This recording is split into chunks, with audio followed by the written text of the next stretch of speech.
ప్రియులారా, ప్రార్థన చేసుకుందాం. పరిశుద్ధుడా, మీకే స్తుతులు స్తోత్రాలు చెల్లిస్తూ ఉన్నాం. ఈ ప్రాతకాల ఆరాధనలో తండ్రి, మీ సన్నిధి నిత్యము మాతో ఉంచండి.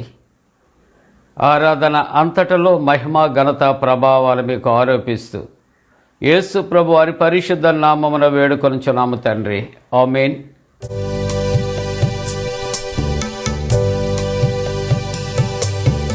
అత్యున్నత సింహాసనముపై ఆసీనుడవైన నా దేవా, అత్యంత ప్రేమా స్వరూపివి నీవే, ఆరాధింతును నిన్నే. అత్యంత ప్రేమా స్వరూపివి నీవే, ఆరాధింతును నిన్నే. హల్లెలూయా,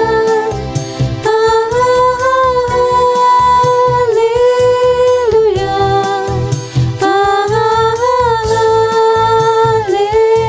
హల్లెలూయా, ఆమేన్.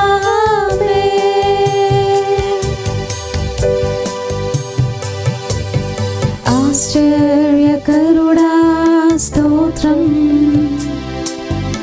ఆలోచనకర్త స్తోత్రం, బలమైన దేవా నిత్యుడవగు తండ్రి, సమాధానాధిపతి స్తోత్రం. బలమైన దేవా నిత్యుడవగు తండ్రి, సమాధానాధిపతి స్తోత్రం. హల్లెలూయా,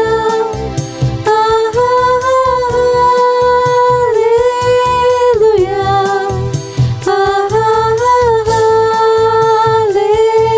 హల్లెలూయా, ఆమేన్. కృపా సత్య సంపూర్ణుడ స్తోత్రం, కృపతో రక్షించితివే స్తోత్రం. నీ రక్తమిచ్చి విమోచించినావే, నా రక్షణకర్త స్తోత్రం. నీ రక్తమిచ్చి విమోచించినావే, నా రక్షణకర్త స్తోత్రం. హల్లెలూయా,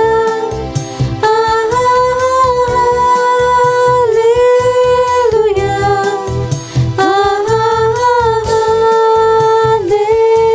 హల్లెలూయా, ఆమేన్. ఆమేనను వాడ స్తోత్రం, అల్ఫా ఒమేగా స్తోత్రం. అగ్ని జ్వాలల వంటి కన్నులు గలవాడా, అత్యున్నతుడా స్తోత్రం. అగ్ని జ్వాలల వంటి కన్నులు గలవాడా, అత్యున్నతుడా స్తోత్రం. హల్లెలూయా,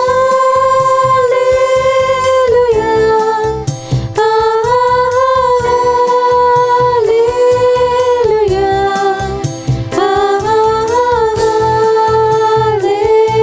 హల్లెలూయా, ఆమేన్. ప్రియులారా, ప్రభు పెరటి శుభాలు. మరి యొక్క జన్మదినాలు, వివాహ దినాలు జరుపుకుంటున్న కుటుంబాలకు యేసుక్రీస్తు ప్రభు పరిశుద్ధ నామమున పండు friends and sisters YouTube channel ద్వారా శుభాలు మీకు తెలియజేస్తూ మీ కొరకు ప్రార్థన చేస్తున్నాం.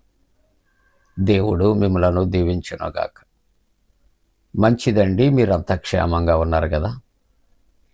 దేవునికి వందనాలు చెల్లిందాం. ఈ ప్రాతకాల ఆరాధన కొరకు ఏర్పాటు చేయబడిన పరిశుద్ధ లేఖనాన్ని కలిసి చదువుకుందాం. అందరము కూడా పరిశుద్ధ గ్రంథాలు తెరచి పేతురు రాసిన 2వ పత్రిక 2వ అధ్యాయము 9వ వచనాన్ని కలిసి చదువుకుందాం. 9వ వచనం. భక్తులను శోధనల నుండి తప్పించుటకు దుర్నీతి పరులను, ముఖ్యముగా మలినమైనటువంటి దురాశ కలిగినటువంటి శరీరానుసారముగా నడుచుకొనొచ్చు, ప్రభుత్వమును నిరాకరించుచు శిక్షలో ఉంచబడిన వారికి తీర్పు దినము వరకు కావలిలో ఉంచుటకును ప్రభువు సమర్థుడు. ప్రియమైన దేవుని యొక్క కుటుంబీకులారా, ఈ ప్రాతకాల ఆరాధనలో చదివిన వాక్యాన్ని మీరు విన్నారు కదా. మన యొక్క అంశము భక్తులను దేవుడు శోధనల నుండి తప్పించు దేవుడు. మనము ఈ వాక్యాన్ని మనం ధ్యానం చేస్తాం. మరలా ఈ ప్రాతకాల ఆరాధనలో ఇదే అంశాన్ని కలిసి ధ్యానం చేస్తున్నాం. ఎందుకు అని ఆలోచన చేస్తే చాలామంది నిరాశతో మాట్లాడే మాటలు ఏమిటి అని ఆలోచన చేస్తే, ఎందుకు మాకు శోధన కలుగుతుంది? ఏ పాపం చేశాం? దేవునికి ఏ ద్రోహం చేశాం? అన్ని విషయాల్లో మేము ముందుంటున్నాం దేవునికి. ప్రతి విషయాల్లో కూడా దేవుని ఎడల భయభక్తులు కలిగి ఉంటున్నాం కదా. ఈ మాటలతో చాలా కుటుంబాలు నిరాశ నిస్పృహలోకి వెళ్ళిపోతున్నారు. కానీ ప్రభు మనతో ఆయన మాట్లాడుతున్నాడు. శోధన సహించువాడు ధన్యుడు, సహించలేని శోధన మీకు కలిగినవను. అటువంటి శోధన కలిగితే తప్పించుకునే ఉపాయాన్ని తెలియజేస్తాను. రెండవ మాట, దేవుని యొక్క వాక్యము నీతిమంతుడికి ఆపదలు అనేకం. అవి మబ్బు వలె తొలగిపోతాయి. మానవుని యొక్క మాటలైతే అసత్యాలేమో. ప్రియులారా, దేవుని యొక్క మాటలు సత్యాలు, యథార్థం. మంచిది, నీవన్నీ కూడా నీవు దేవుని కొరకే చేస్తున్నావు. దేవుని కొరకే నువ్వు భయభక్తులు కలిగి ఉంటున్నావు. కాబట్టి నువ్వు భయపడవలసిన అవసరం లేదు. ఎందుకు అని ఆలోచన చేస్తున్నప్పుడు దేవుడు తన భక్తులను శోధనల నుండి తప్పించు దేవుడు. మన అంశం అది. 34వ కీర్తన 7వ వచనంలో కూడా అదే సెలవిస్తుంది. యెహోవా యందు భయభక్తులు గల వారి చుట్టూ చెప్పండి. Yes, thank you. ఆయన దూత కావలి ఉండవని రక్షిస్తారు. ఇన్ని వాక్యాలు తెలుసుండి మనం ఏం చేస్తామంటే భయపడుతూ ఉంటాం. భయపడవలసిన అవసరం లేదు.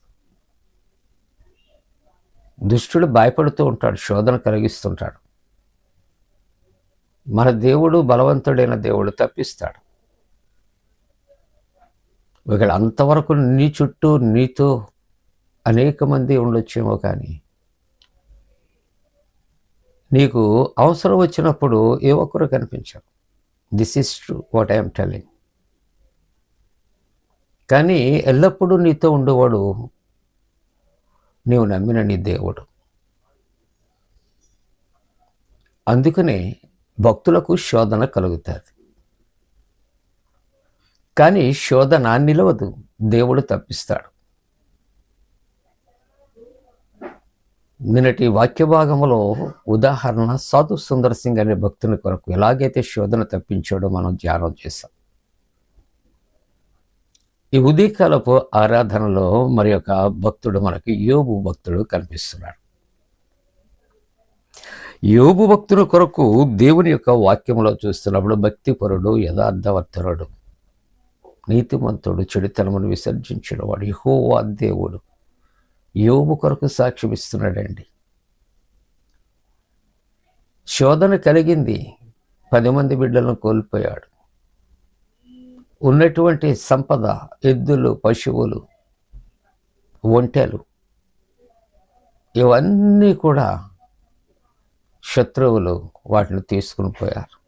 ఆస్తిపాస్తులు నష్టమై అక్కడ వారికి ఉన్నటువంటి నివాసము కోల్పోయారు.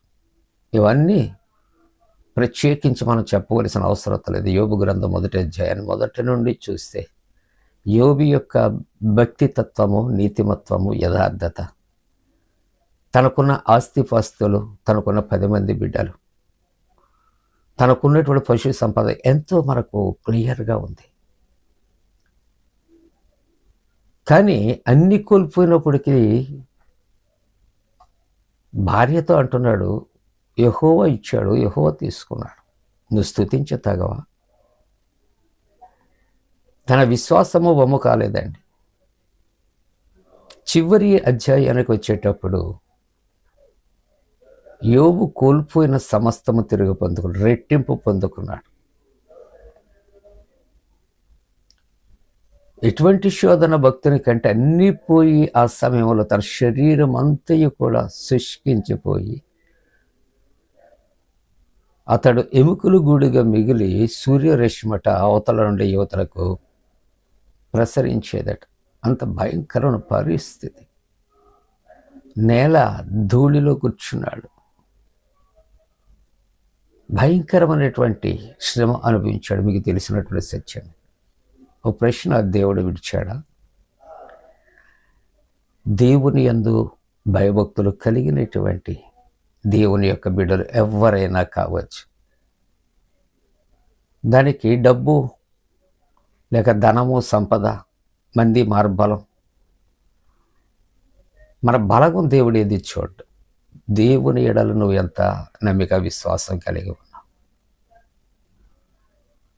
దేవుని ఎడల ఎంత భయభక్తులు కలిగి ఉన్నావు, దేవుని యొక్క సన్నిధిలో ఆయన భక్తులుగా ఉన్నామా లేదా చూస్తూ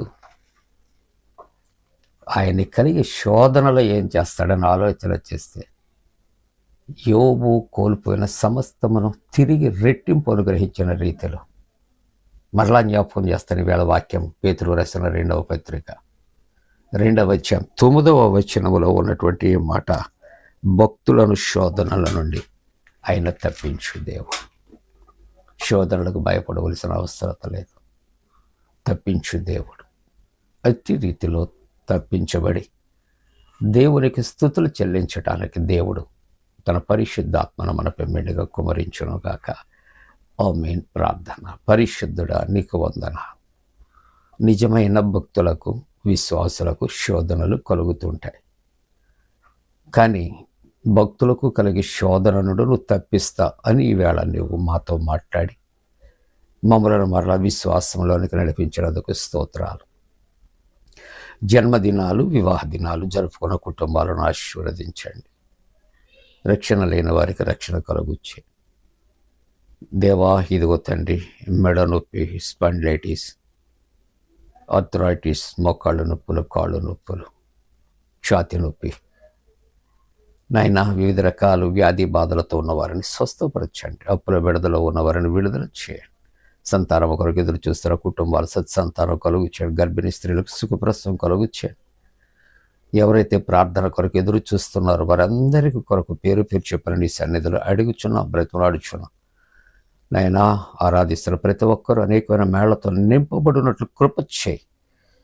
యేసు ప్రభు దివ్య నామమున వేడుకొనుచున్నాం తండ్రి. ఆమేన్.